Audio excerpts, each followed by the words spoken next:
नमस्कार भैया, राम राम। हम हैं आशुतोष और आप देख रहे हैं बुंदेली वार्ता। हमीरपुर महोबा से समाजवादी पार्टी के सांसद अजेंद्र सिंह लोधी ने प्रधानमंत्री नरेंद्र मोदी को लेकर विवादित बयान दिया। सीधी भाषा में कहें तो सपा सांसद अजेंद्र सिंह लोधी ने प्रधानमंत्री नरेंद्र मोदी को गाली दी और अभी को लेकर सियासी बवाल छिड़बो शुरू हो गया है।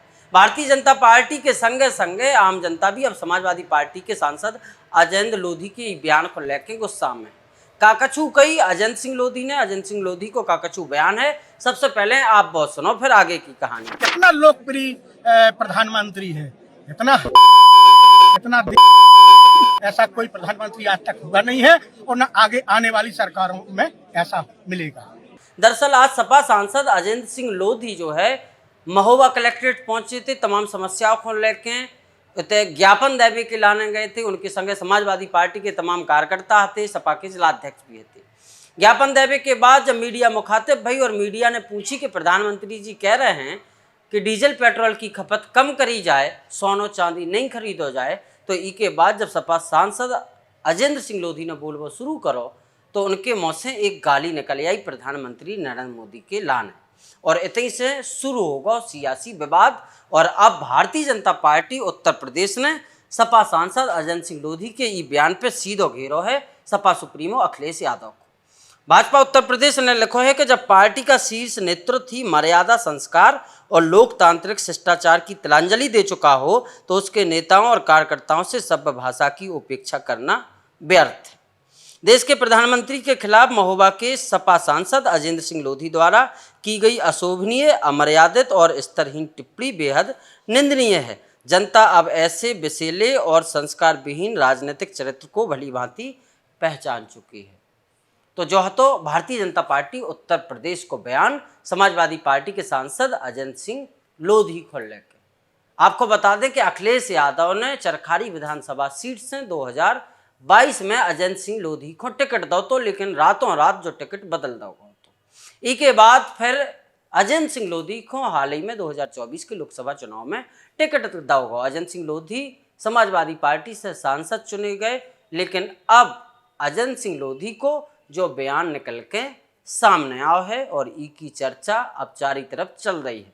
ना सिर्फ भारतीय जनता पार्टी बल्कि पब्लिक भी अब सपा सांसद जो अजेंद्र सिंह लोधी है उनकी बयान को लेकर लगातार घेरवे को काम कर रही है। होते कई भारतीय जनता पार्टी के विधायक ने इको लेकर घोर निंदा भी करी है।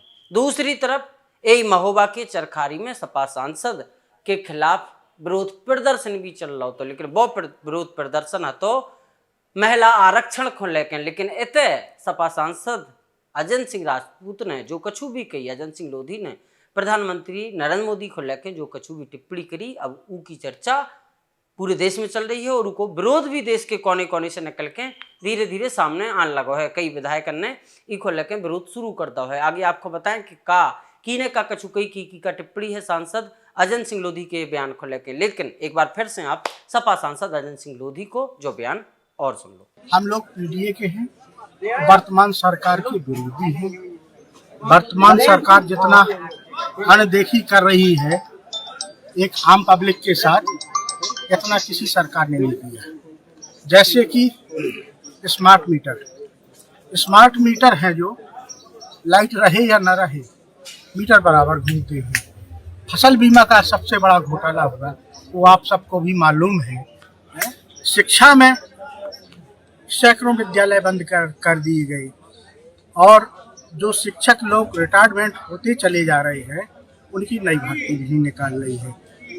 स्वास्थ्य विभाग में है तो कहीं दवा है तो स्टाफ नहीं है, तो जहाँ स्टाफ है वहाँ दवा नहीं है। ये सरकार कहाँ से देश की हितैषी हुई?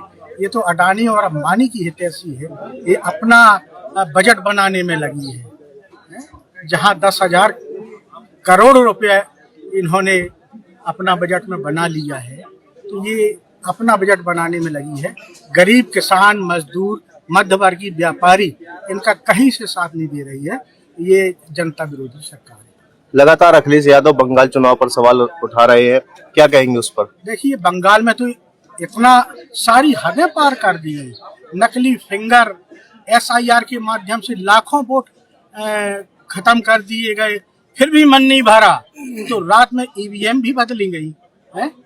और जो देख लिया कि इस समाज का वोट हमको नहीं मिल रहा है तो पुलिस बल से, उसमें तो 4-5 प्रदेशों की सीआरपीएफ लगाई गई है ताकि भय बनाया गया। ये भय बनाने वाली ही सरकार है, ये भय से ही इस देश को चला रही है। ये गरीब किसानों के हित में 1% भी कोई काम नहीं है। क्या लगता है 27 में कितनी सीटें 27 में सरकार बनेगी, पूर्ण बहुमत में बनेगी। जो दम हो वर्तमान सरकार में 27 में रोक के बता दे, कुछ भी कर ले। हम लोग पीडीए इतना मजबूत हो गया है कि इनके कुछ भी हम लोग करने के लिए तैयार हैं। लेकिन सरकार बना के रही। सांसद जी मोदी जी ने अभी एक नया भाषण दिया है, उसमें ये कहा है कि पेट्रोल की खपत कम करें और सोने को कम से कम 1 साल ना खरीदें ताकि डॉलर की अपने पास इकट्ठा और अपन दूसरे निर्यात कर सकें। मोदी जी जो कुछ बोलते हैं बहुत अच्छा बोलते हैं। पेट्रोल की खपत कम करें, है सोना ना खरीदें, विदेश की यात्रा करोड़ों में खर्च करें। है कितना न्याय है, कितना लोकप्रिय प्रधानमंत्री है। इतना ऐसा कोई प्रधानमंत्री आज तक हुआ नहीं है और न आगे आने वाली सरकारों में ऐसा मिलेगा।